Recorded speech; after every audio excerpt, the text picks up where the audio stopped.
ಎಲ್ರಿಗೂ ನಮಸ್ಕಾರ. ನನ್ನ ಹೆಸರು ಹೇಮಂತರಾಜ್ ಅಂತ ಹೇಳಿ ಬಳ್ಳಾರಿ ರಿಪೋರ್ಟರ್ ಇದ್ದೀನಿ. ಇವತ್ತು ನಿಮ್ಮೂರಿಗೆ ಬಂದಿರತಕ್ಕಂತ ಉದ್ದೇಶ ಏನಪ್ಪಾ ಅಂತಂದ್ರೆ, ಇವತ್ತು ರೈತರಿಗಾಗಿ ಒಂದು ಅದ್ಭುತವಾದಂತಹ ಮಾಹಿತಿಯನ್ನು ತಿಳಿಸಲಿಕ್ಕೆ ನಮ್ಮ ಎಂಡೇಜ್ ಕಂಪನಿಯವರು ಇವತ್ತು ತಮ್ಮ ಊರಿಗೆ ಆಗಮಿಸಿದ್ದಾರೆ. ಎಂಡೇಜ್ ಕಂಪನಿನ ಒಬ್ಬ ಮುಖ್ಯಸ್ಥರಾಗಿರ್ತಕ್ಕಂಥ ರಾಜು ಗುಲಾಟಿ ಅವರು. ಇವತ್ತು ನೀವು ಮಸಾಲಾ ಪದಾರ್ಥ ಕೇಳಿರ್ತೀರಿ, ಎಂಡೇಜ್ ಮಸಾಲಾ ಪದಾರ್ಥ. ಆ ಒಂದು ಕಂಪನಿಯವರೇ ಮುಖ್ಯಸ್ಥರಾಗಿರ್ತಕ್ಕಂಥ ರಾಜು ಗುಲಾಟಿ ಅವರು ಇವತ್ತು ಮಾರ್ಕೆಟ್ ಟೈಮ್ಸ್ ನ್ಯೂಸ್ ಮೂಲಕ ಇವತ್ತು ರೈತರಿಗೆ ಒಂದು ಮೆಣಸಿನಕಾಯಿ ಬೆಳೀತಕ್ಕಂಥ ಒಂದು ವಿಧಾನದ ಬಗ್ಗೆ ತಿಳಿಸಲಿಕ್ಕೆ ಇವತ್ತು ಈ ನಿಮ್ಮ ಊರಿಗೆ ಆಗಮಿಸಿದ್ದಾರೆ. ಈ ಒಂದು ಮಾರ್ಕೆಟ್ ಟೈಮ್ಸ್ ನ್ಯೂಸ್ ನ ಸಿಒ ಆಗಿರ್ತಕ್ಕಂಥ ನಮ್ಮ ರೂಪಾ ಮೆಹತ್ ಅವರು ಆಗಮಿಸಿದ್ದಾರೆ. ಅವರಿಗೆ ಜೋರಾದ ಚಪ್ಪಾಳೆಯನ್ನು ತಟ್ಟುವ ಮುಖಾಂತರ ಸ್ವಾಗತ ಬಯಸೋಣ. ಹಾಗೇನೆ ಈ ಒಂದು ಕಾರ್ಯಕ್ರಮಕ್ಕೆ ಇವತ್ತು ನಾವು ಯಾವುದೇ ರೀತಿಯಲ್ಲಿ ನಾವು ಮದ್ದಿನ ಕಂಪನಿಯವರಲ್ಲ, ಡೀಸೆಲ್ ಕಂಪನಿಯವರಲ್ಲ, ನಾವು ಅದೇ ರೀತಿಯಲ್ಲಿ ನಾವು ನಿಮ್ಮ ಹತ್ರ ಔಷಧಿ ಕೊಡಕ್ ಬರ್ತಾ ಇಲ್ಲ, ಗೊಬ್ಬರ ಕೊಡಕ್ ಬರ್ತಾ ಇಲ್ಲ. ಬಟ್ ರೈತರಿಗೆ ಬೆನ್ನು ತರ್ತಕ್ಕಂಥ ಕೆಲಸ, ರೈತರಿಗೆ ಒಂದು ಮಾಹಿತಿಯನ್ನ ತಿಳಿಸಿ ಅವರಿಗೆ ಒಂದು ಉನ್ನತ ಮಟ್ಟಕ್ಕೆ ಬೆಳೆಯಲಿಕ್ಕೆ ಒಂದು ಮಾಹಿತಿಯನ್ನು ತಿಳಿಸಲಿಕ್ಕೆ ಇವತ್ತು ಬಂದಿದ್ದೇವೆ. ಇವತ್ತು ನಿಮ್ಮ ಜೊತೆ ಸಂವಾದ ಚರ್ಚೆ ಕಾರ್ಯಕ್ರಮ ಮಾಡಕ್ ಬಂದಿದೆ. ಈ ಒಂದು ಕಾರ್ಯಕ್ರಮಕ್ಕೆ ನಮ್ಮ ರೈತರಾಗಿರ್ತಕ್ಕಂಥ ಸರ್ವೋತ್ತಮ ಚೌಧರಿ ಅನ್ನಗಾರು వచ్చినారు. వారికి స్వాగతం కోరుతున్నాము. ನಿಮ್ಮೆಲ್ಲರೂ ಜೋರಾದ ಚಪ್ಪಾಳೆಯನ್ನು ತಟ್ಟುವುದರೊಂದಿಗೆ ಹಾಗೆ ಈ ಒಂದು ಕಾರ್ಯಕ್ರಮಕ್ಕೆ ನಮ್ಮ ಜಯಸಿಂಹ ಅಣ್ಣ గారు వచ్చినారు. వారికి కూడా అన్నకు కూడా స్వాగతం కోరుతున్నాము. ಅದೇ ರೀತಿಯಲ್ಲಿ ನಮ್ಮ ಭೋಗೇಶ್ವರ ಅಣ್ಣವರು ಆಗಮಿಸಿದ್ದಾರೆ. ಭೋಗೇಶ್ವರ ಅಣ್ಣವರಿಗೆ ಕೂಡ ಸ್ವಾಗತವನ್ನು ಕೊಡ್ತಾ ಇದ್ದಾರೆ. ಅದೇ ರೀತಿಯಲ್ಲಿ ವಿಜಯ ಕುಮಾರ್ ಸರ್ ಅವರಿಗೂ ಕೂಡ ಸ್ವಾಗತವನ್ನ ಕೋರ್ತಾ ಇದ್ದಾರೆ. ನಾವು ಬೆಳೀತಕ್ಕಂಥ ಮೆಣಸಿನಕಾಯಿ, ಇವತ್ತು ನಾವು ಆ ಒಂದು ಮೆಣಸಿನಕಾಯಿ ಬಗ್ಗೆ ನಮ್ಮ జయసింహ సార్ హత్ర ನಾವು మాట్లాడೋಣ. సార్ నమస్కారం. సార్ రైతు సోదరులందరికీ నమస్కారం. సార్ నమస్కారం. నమస్కారం సార్. ನಿಮ್ಮ ಹೊಲದಲ್ಲಿ ಏನೇನು ಭೂಮಿಯನ್ನು ಬೆಳಿತೀರಾ, ಏನೇನು ಬೆಳೆ ಬೆಳಿತೀರಿ సార్? ఈ ప్రాంతంలో వచ్చి ముఖ్యంగా నేల గురించి చెప్పబోతున్నా. నల్లరేగడి నేలలు, అక్కడక్కడ ఒక రకమైన గరప నేలలు కూడా ఉంటాయి. ఎక్కువ మోతాదు వచ్చేసి శుద్ధమైన నల్లరేగడి నేలలే ఉంటాయి. దీనికి సంబంధించి వేసుకునే వాణిజ్య పంటల్లో ముఖ్యంగా ఎండు మిరప ప్రధాన పాత్ర పోషిస్తుంది. ఎండు మిరపలో సూటి రకాలు అంటాము, అంటే నాటు రకాలైనటువంటి బ్యాడిక్ కానివ్వండి, డబ్బీ బ్యాడిక్ కానివ్వండి, సూటి రకాలుగా భావించి డైరెక్ట్గా మిరపకాయలని కర్ణాటక ప్రాంతం నుంచి లేదంటే ఎక్కడైనా బాగా పండిన రైతుల దగ్గర నుంచి మిరపకాయలని తీసుకొచ్చేసి ఎదబెట్టేసి చేస్తారు. రెండవ రకం వచ్చేసి హైబ్రిడ్ విత్తనాలు, అంటే రకరకాలుగా పేరు మోసిన కంపెనీలు అయినటువంటి సింజంట కానివ్వండి, మైకో కానివ్వండి, బిఎస్ఎఫ్ ఇంకా ఇతరతర కంపెనీ విత్తనాలను తీసుకొచ్చి నారు పోయడం కానీ, నర్సరీలో నుంచి నారు పోసుకొని సీదా పొలానికి తీసుకొచ్చి నాటు వేసుకోవడం కానీ జరుగుతుంది. ఈ వీటిలో వీరు చెప్పబోయే ప్రధాన ఉద్దేశం ఏమంటే, కేంద్ర ప్రభుత్వం, భారత ప్రభుత్వం, మన భారత ప్రధాని గారు అయిన మోడీ గారు రసాయనాల ప్రభావం మొక్కలపైన, మనుషులపైన, వాతావరణం పైన ఎలా ఉంది, దాని దుష్పరిణామాలు ఎలా ఉన్నాయి అనేది అందరికీ తెలుసు. రకరకాల జబ్బులు, రోగాలు వచ్చి రైతులు, ప్రకృతి వనరులు అంటే నీరు కానివ్వండి, భూమి కానివ్వండి, గాలి కానివ్వండి అన్నీ కలుషితమై తీవ్రమైన నష్టం జరుగుతూ ఉంది. వాటిని అలా కాకుండా సహజ సిద్ధంగా అంటే సేంద్రియ ఎరువులతోటి కానివ్వండి, జీవ రసాయనాలతోటి కానివ్వండి పంట పండించుకొని పెట్టుబడులు తగ్గించుకోవడం, పండిన పంటను లాభదాయకంగా లాభార్జన చేసుకుంటూ ఎక్కువ మోతాదులో లాభం తీసుకోవడానికి వేరే దేశాలకు ఎగుమతి చేయడానికి ప్రయత్నాలు చేస్తూ ఉన్నారు. ఆ ఉద్దేశంతో ప్రభుత్వం వారు వీళ్ళని ఇక్కడ ప్రచారం చేసి రైతులను జాగృతి చేయడానికి పంపించారు. సరే సార్, ఇప్పుడు నేనే చెప్తాను సార్. సార్, మీ భూమిలో ఏమేమో పంటలు పండుతారు సార్? ఇక్కడ వచ్చేసి మీ సేన్లో సార్, మీ సేన్ మొత్తం ఆల్మోస్ట్ ఆల్ ఈ ప్రాంతము ముందు నుంచి కూడా చాలా ప్రత్యేకమైనది. వ్యవసాయ పరంగా చెప్పబోతున్నా ముఖ్యంగా వరి దగ్గర నుంచి ధనియాలు కానివ్వండి, శనగ కానివ్వండి, మిరప కానివ్వండి, పత్తి కానివ్వండి, సన్ఫ్లవర్ కానివ్వండి, శనక్కాయ కానివ్వండి, విత్తన జొన్న కానివ్వండి, ఇలా రకరకాల పంటలు ఉల్లిగడ్డ కానివ్వండి, ఇలా ప్రతి పంట ఇక్కడ పండుతుంది. आईपीएम विधि जानते हो आप सब? ఐపీఎం అంటే మీకు అందరికీ తెలుసా అని అడుగుతున్నారు. Insecticide pesticide management. Yes, IPM అనేది ఇన్సెక్టిసైడ్ పెస్టిసైడ్ మేనేజ్మెంట్, సమగ్ర పురుగు మందులతోటి చేసే వ్యవసాయ విధానం అది. अगर आप आईपीएम की विधि से खेती करते हैं तो उससे आपकी लागत कम होगी और प्रॉफिट ज्यादा होगा. और एमडीएच जैसी बहुत सारी ऐसी कंपनियां हैं जो आईपीएम का माल लेना चाहती हैं. ఎస్, ఐపీఎం ప్రకారం మనము పనిచేస్తే నష్టాలు తక్కువ ఉంటాయి, లాభం ఎక్కువ ఉంటుంది. ఆ విధంగా పనిచేసే కంపెనీ అన్నటువంటి ఎండిహెచ్ ద్వారా వ్యాపారం చేస్తే ఎంతో లాభదాయకంగా ఉంటుందని చెప్తున్నారు. आज से 3 साल पहले आपकी डिब्बी और केडीएल का भाव 65,000 से 70,000 रुपए था और आज भाव 25,000 रुपए आ गया. आपको पता है इसके पीछे की वजह क्या है? 3 సంవత్సరాల క్రితం మీకు అందరికీ తెలిసే ఉంటుంది, 70,000 రూపాయల క్వింటాల్ ఉన్నది ఈ రోజున 20,000 25,000 దాకా ఉంది. దీని వెనుక కారణం మీకు తెలుసా?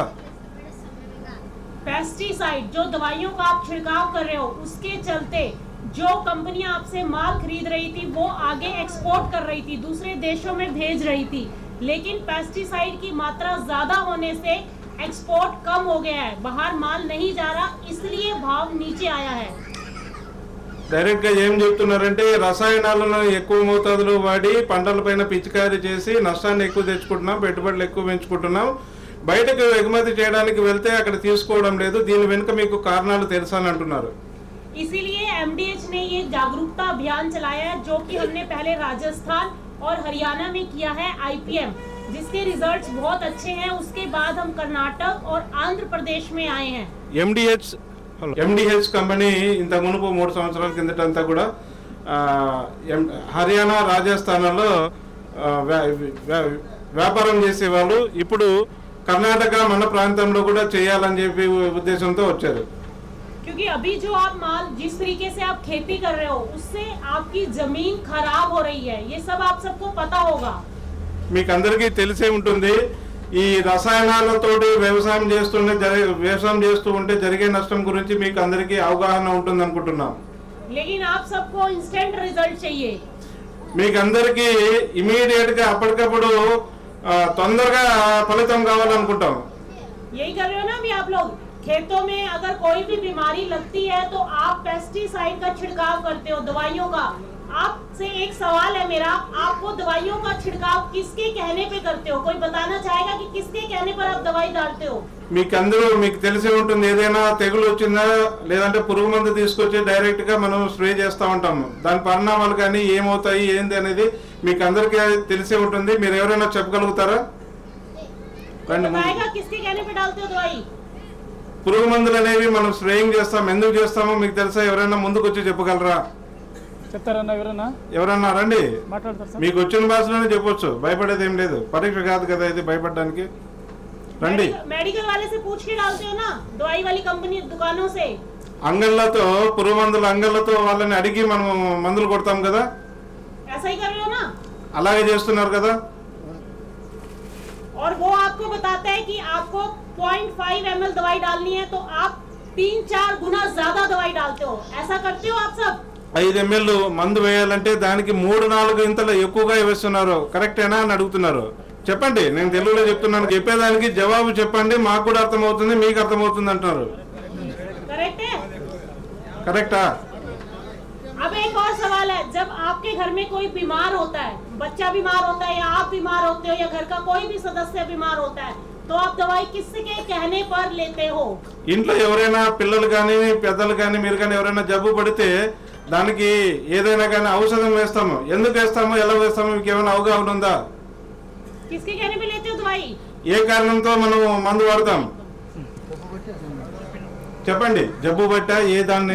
डॉक्टर के पास जाते हो ना, पहले डॉक्टर के पास जाओगे, डॉक्टर आपके टेस्ट करेगा, जांच करेगा शरीर की, उसके बाद दवाई देगा और फिर जितनी दवाई वो कहेगा आप उतनी ही खाओगे, ज्यादा तो नहीं खाओगे. एक गोली बुखार के लिए खानी है तो 2 गोली तो नहीं प्रयोग करोगे. మొదట డాక్టర్ దగ్గరికి వెళ్తాము, డాక్టర్ చెప్పినట్టుగా వాడతాము, డాక్టర్ చెప్పినట్టుగా ఫాలో అవుతాము. ఒక గోళీ వాడంటే ఒక బిల్ల వాడమంటే 2 మందు బిల్లలు ఏం వాడము కదా. लेकिन जब जमीन के अंदर कोई बीमारी आती है तब आप उसके डॉक्टर के पास क्यों नहीं जाते? భూమి లోపల భూమికి సంబంధించి ఏవైనా కూడా తెగుళ్ళు ఇవన్నీ వస్తే కూడా తెలిసిన వాళ్ళ దగ్గరికి అంటే వ్యవసాయ శాస్త్రవేత్తలు అట్లాంటి వాళ్ళ దగ్గరికి ఎందుకు వెళ్ళరు? यही हम आपको बताने आए हैं कि आपकी अगर जमीन के अंदर किसी चीज की कमी है या कोई बीमारी है तो उससे संबंधित ही दवाई का प्रयोग करना है, और वो भी दुकानदार के कहने से नहीं, डॉक्टर के कहने से। आपके कृषि विज्ञान केंद्र यहाँ पर हर डिस्ट्रिक्ट में बने हुए हैं, वहां पर आपकी भूमि के डॉक्टर्स हैं, फसलों के डॉक्टर हैं, आपको वहां जाना है, वहां अपनी भूमि की मिट्टी लेके टेस्ट करवानी है। ఇదేదైనా కూడా చేసే ముందు వచ్చేసి ఎందుకు వస్తుంది ఏమని కనుక్కుంటాము. కనుక్కున్న తర్వాత డాక్టర్ దగ్గరికి వెళ్ళి మనం పరీక్ష చేసుకుంటాము. చేసుకున్న తర్వాత మనం సొంతంగా వాడుకోకుండా అక్కడక్కడ వ్యవసాయ కేంద్రాలు ఉంటాయి, అక్కడికి వెళ్ళి మనం పరీక్ష చేయించుకుంటాం. అంటే భూమిలో ఉన్నవి ఏమి లేనివేమి, ఏమి ఎక్కువ ఉన్నాయి, ఏం తక్కువ ఉన్నాయి, ఏ రకమైన పద్ధతులు పాటిస్తే మేలని అని తెలుసుకుంటాం కదా, ఆ రకంగా ముందుకు వెళ్ళాలని చెప్తున్నారు. अभी एक से आपसे सवाल है कि 1 एकड़ जमीन में आप जो खेती कर रहे हो डिब्बी की या केडियल क्वालिटी की, उसमें आपको 1 एकड़ में कितना खर्चा आता है और कितनी आपकी क्रॉप आती है?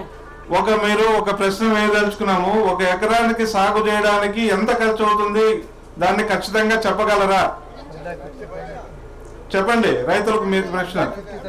ఒక్కొక్క ఎకరం మిర్చి సాగు చేయడానికి ఎంత ఖర్చు అవుతుంది? బాగా కరెక్ట్ గా చూసుకోండి. పిసినారితనంగా చేస్తే 1.5 లక్షలు అవుతుంది, లేదంటే 2 లక్షల దాకా అవుతుంది, కౌలుతో కలుపుకుంటే 2.5 లక్షల దాకా అవుతుంది. మీ అకౌంట్ బుక్స్ ఒకసారి తెరిచి చూడండి. 1.5 लाख रुपए पर एकड़। Yes. और उसमें आमदनी कितनी क्रॉप निकल रही है और आमदनी कितनी हो रही है? ఆమదనీ అంటే ఆదాయం. మీకు ఎంత ఆదాయం వస్తుంది ప్రతి ఎకరానికి? చెప్పండి ఎంత వస్తుంది? లాభం ఉందా నష్టం ఉందా? नष्टम लॉस है की बोल रहा था। लॉस हो रहा है। तो आपको पता है ये लॉस क्यों हो रहा है? क्योंकि आप जो दवाइयों पे खर्चा कर रहे हो वो ज्यादा कर रहे हो। మీకు ఈ విషయం తెలుసా ఎందుకు నష్టపోతున్నారనేది? మీరు వాడే పురుగు మందులలో నుంచి ఎక్కువ నష్టం వస్తా ఉంది। मेहनत तो आप कर ही रहे हो, जब दवाई का छिड़काव करते हो आप अपनी जान को खतरे में डाल रहे हो। क्यों? क्योंकि आप कोई मास्क नहीं लगाते हो, सीधा जहर छिड़कते हो। మీరందరూ వాడుతూనే ఉంటారు పురుగు మందుల్ని, కనీస జాగ్రత్తలు అనేవి తీసుకుంటున్నారా? కనీస జాగ్రత్త చర్యలు అంటాము, మాస్క్ వేసుకోవడం కానివ్వండి, మహానికి తొడుగులు లాంటివి చేతులకు కానీ ఇట్లాంటివి సస్యరక్షణ చర్యలు అంటాం, ఆ జాగ్రత్తలు ఏమైనా తీసుకుంటున్నారా? आज यहाँ पर जितने भी लोग आप बैठे हो आप में से शुगर किस किस को है? बीपी और शुगर किस किस को है? ఇంతమంది ఇక్కడ కూర్చున్నారు కదా, షుగర్ వ్యాధి అంటే షుగర్ రోగం ఎంత మందికి ఉంది అని అడుగుతోంది, చేతులు ఎత్తండి పర్లేదు, बीपी और शुगर किस किस చెక్ को है? చేసుకుంటారు, సిగ్గుపడకండి చెప్పండి। చాలా మందికి ఉంది, बहुत लोग को है। हाँ, बहुत लोगों को है। और कैंसर वाली बीमारी भी अब फैल रही है, छोटे छोटे बच्चों में कैंसर आ गया है। वो इसलिए क्योंकि जो हम खा रहे हैं उसमें क्या है, जहर है। वो दवाइयाँ जो आप छिड़कते हो वो सीधा कहाँ जा रही हैं, हमारे अंदर जा रही हैं। మీకు తెలిసే ఉంటుంది ఈ రోజుల్లో ఎంతమందికి క్యాన్సర్ వ్యాధి వచ్చింది, క్యాన్సర్ వ్యాధి బాధితులు ఉన్నారు, అది ఏ కారణంగా వస్తుంది, మనం వేసే రసాయనాల వల్ల అవి వెళ్ళి తిరిగి మనకే వచ్చి హాని చేస్తున్నాయని చెప్తున్నారు, అవునా కదా?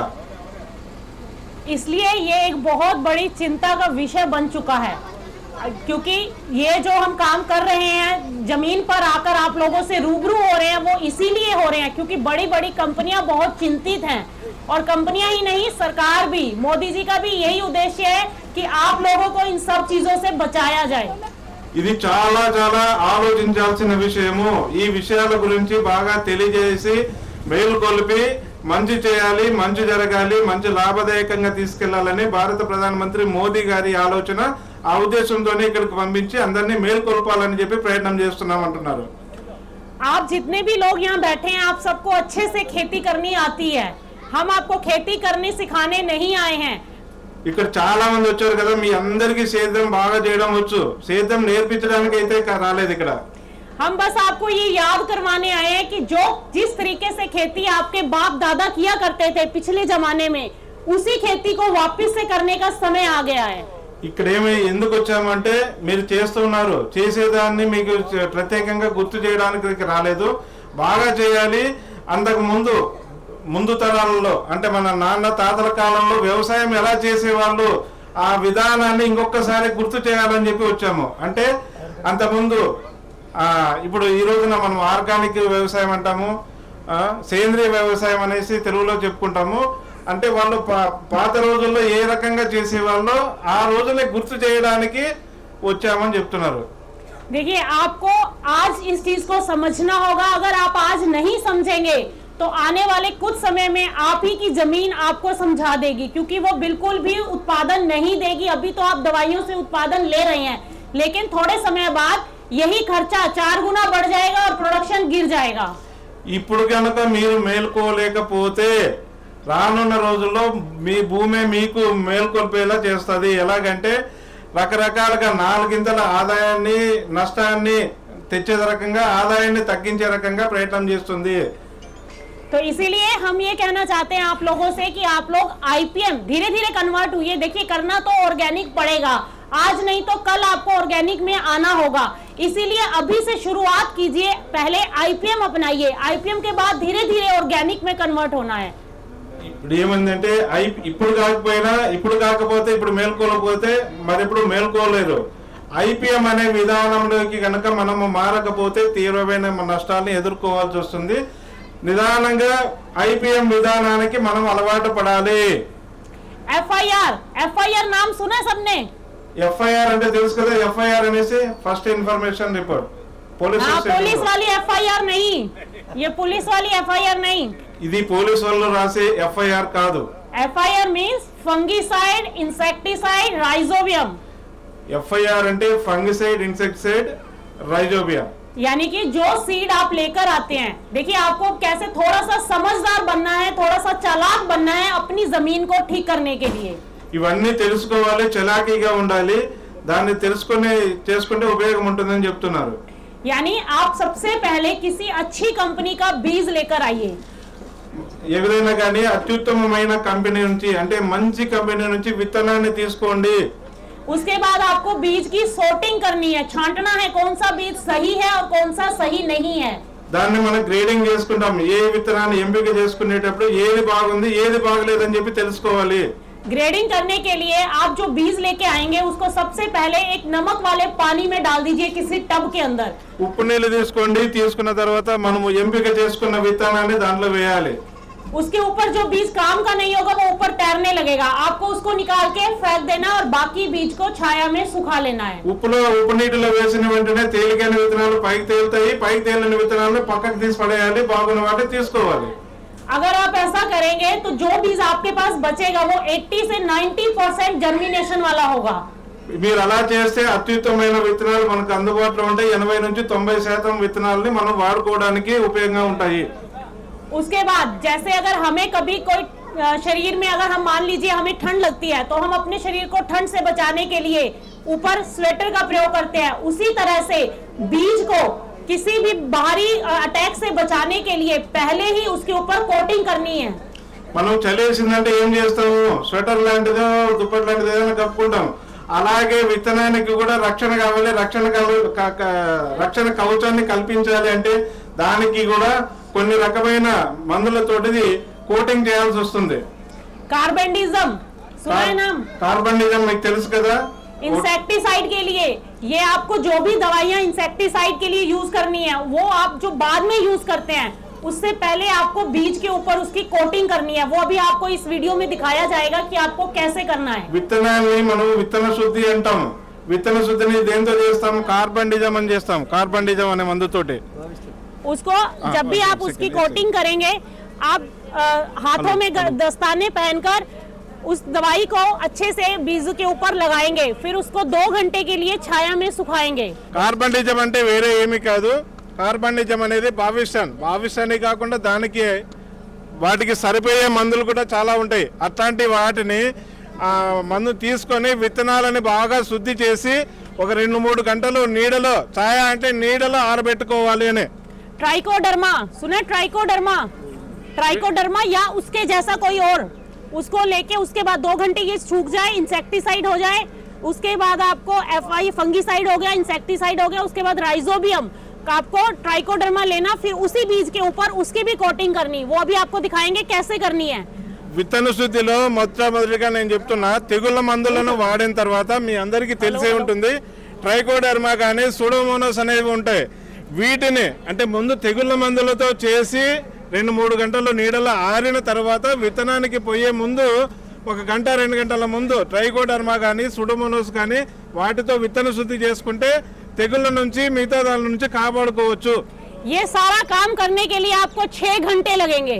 ఇవన్నీ మొత్తం పూర్తి చేయాలంటే 6 గంటలు కావచ్చు. 6 घंटे अगर आप इस काम को अच्छे से कर लेंगे तो उसके बाद आपका जो जर्मिनेशन होगा खेत में वो 90% सही होगा. ఇవన్నీ సవ్యంగా మనము ये लीजिए. ఇవన్నీ మనము సవ్యంగా మేనేజ్ చేయగలిగితే దీనికి సరిపోయే సమయం వచ్చేసి 5-6 గంటల దాకా ఉంటుంది. ఈ 6 గంటల సమయాన్ని మనము సంతృప్తిగా సంపూర్ణంగా చేయగలిగితే దాని ఉపయోగాలు అనేటివి ఎంతో ఉంటుంది.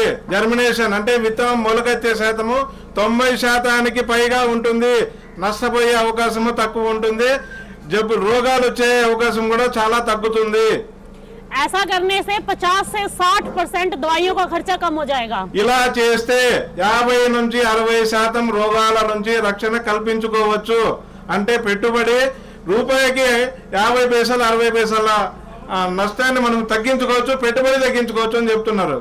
क्योंकि जब भी बीज के ऊपर कोई भी अटैक करेगा, कोई भी भारी तत्व उसके ऊपर अटैक करेगा तो उसके ऊपर कोटिंग की हुई होगी. आपने 3 तरह से कोटिंग करी हुई है, तो इसलिए अगर पहला अटैक आएगा, दूसरा आएगा, तीसरा आएगा तो वो आपके बीज को तब तक सिक्योर रखेगा. और ऐसा करने से कम 45 से 60 दिन तक आपको कोई छिड़काव नहीं करना पड़ेगा दवाई का. 45 से 60 मतलब 45 से 60 डेज. ఈ రకంగా మనం విత్తన శుద్ధిని ఒకసారి కాదు 2-3 కోటింగ్స్ అంటాం. విత్తన శుద్ధిని 2-3 రకాలుగా 2-3 తెరలుగా చేసుకుంటాం. 3 తెరలుగా. ఒకటి వచ్చేసి ఫంగసైడ్స్ తెగుళ్ళ మందులు, తర్వాత ట్రైకోడర్మా, తర్వాత ఇలాగ రైజోబియం కల్చర్. రైజోబియం కల్చర్ అంటే చాలా మందికి తెలిసి ఉండకపోవచ్చు, తెలిసినా కూడా దాని మీద శ్రద్ధ పెట్టరు. मैं ये चीज बोलना चाहता हूँ. రైజోబియం కల్చర్ का फायदा क्या है कि రైజోబియం కల్చర్ అనేది మొక్కలకు కావలసిన యూరియా అంటే నత్రజనిని పెంచుకునే రకంగా సహాయం చేస్తుంది. ఈ మూడింటిని 3 తెరలుగా 3 కోటింగ్లుగా చేసుకుంటే 45 నుంచి 60 రోజుల వరకు పైరుని ఆరాంగా కాపాడుకోవచ్చు. तो इसलिए आज से जमीन में कोई भी दवाई डालने से पहले आप अपनी जमीन की जांच करवाइए, पानी की जांच करवाइए. ఏదైనా మీరు వ్యవసాయాన్ని ప్రారంభించుకునే ముందు, సాగు చేసుకునే ముందు భూమిని కానివ్వండి, నీటిని కానివ్వండి చెక్ చేసుకుంటాం, టెస్ట్ చేసుకుంటాం. అంటే భూమి యొక్క pH వాల్యూ ఎంత ఉంది, దాంట్లో NPK అంటే యూరియా శాతం, నత్రజని అంటాం, భాస్వరం P అంటాం, ఫాస్ఫేట్ అని చెప్పని, K అంటే పొటాష్. ఈ NPK చెక్ చేసుకోవాలి. అంటే దీంతో పాటు CMS అంటాం, కార్బనం కానివ్వండి, మెగ్నీషియం కానివ్వండి, సల్ఫర్ కానివ్వండి. వీటితో పాటు ఇంకా కొంచెం లోతుగా వెళ్తే మైక్రో న్యూట్రియంట్స్ అంటాం, సూక్ష్మ పోషకాలు అని చెప్పని, జింక్ కానివ్వండి, కాపర్ కానివ్వండి, బోరాన్ కానివ్వండి, మిగతా ఇట్లాంటివన్నీ కూడా, ఫెర్రస్ కానివ్వండి, ఇట్లాంటివన్నీ ఉంటాయి. 6 రకాల పోషకాలు. ఇటువంటివన్నీ కూడా మనము చెక్ చేసుకోగలిగితే, టెస్ట్ చేయించగలిగితే మనకు పెట్టుబడి అనేది తగ్గుతుంది. ఎక్కడ లోపం ఉంది, మనం ఏ రకంగా పైన ఎరువులు వాడాలి, ఏం వాడాలి అని చెప్పనేసి తెలుస్తుంది. తర్వాత నీటిని కూడా చేయాలి. నీటిని కూడా ఎందుకంటే న్యూట్రల్ అంటారు, pH వాల్యూ న్యూట్రల్ ఉండాలి. అంటే 1 నుంచి 7, 7 నుంచి 14, అంటే దాని నీటి యొక్క విలువ 6 నుంచి 8 లోపల ఉండాలి pH వాల్యూ. అప్పుడైతే అది పోర్టబుల్ వాటర్ అంటాం. అంటే తాగడానికి పనికొచ్చే నీరు, శుద్ధమైన నీరు, ఏ ఇబ్బంది లేకుండా వాడుకోవచ్చు అని. 1 నుంచి 6 లోపల ఉంటే కనుక ఆమ్ల గుణాలు అంటాము, అంటే చౌడు. 8 నుంచి 14 దాకా ఉందంటే క్షారగుణం అంటాము, ఉప్పు. ఇవన్నీ కూడా భూములు ఎందుకు నష్టపోతున్నారు అనే దానికి ఒక చిన్న అవగాహన కోసం చెప్తున్నా. और इसी के साथ आपको क्रॉप रोटेशन भी करना है. क्रॉप रोटेशन माने जब आपकी फसल आ चुकी उसके बाद खेत के अंदर आप सिट्रस फूड जो है, नींबू या वो मौसमी, उसको आप लगाइए. उससे भी काफी प्रॉब्लम जो है वो जमीन की सोल्व हो जाएंगी, क्योंकि वो चक्र तोड़ना है कीटों का. ఈ కీటకాలు ఆశించేది, తెగుళ్ళు ఆశించేది, దాని నుంచి మనం కాపాడుకోవాలా, పక్కకు పంపించాలి అంటే పైరు మార్పిడి అంటాం. దాన్ని చేసుకోగలగాలి. क्योंकि देखिए जो आपकी जमीन के अंदर 2 तरह के कीट हैं, एक फेवरेबल और एक अनफेवरेबल. जब आप दवाई का छिड़काव करते हैं तो जो जरूरी कीट हैं वो भी खत्म हो रहे हैं. ఇది ఎందుకంటే శత్రు పురుగుల్ని నిర్మూలన చేయడానికి, శత్రు పురుగులు అంటే మనకి ఇబ్బంది పెట్టేవి, మిత్ర పురుగులు అంటే మన పంటకు సహాయం చేసేవి. ఇవి శత్రు పురుగులను నిర్మూలించడానికి, మిత్ర పురుగులని పెంచడానికి ఉపయోగపడుతుంది అని చెప్తున్నాం. और इसी के साथ जितना हो सके देसी तरीके से खेत को जोतने की कोशिश कीजिए.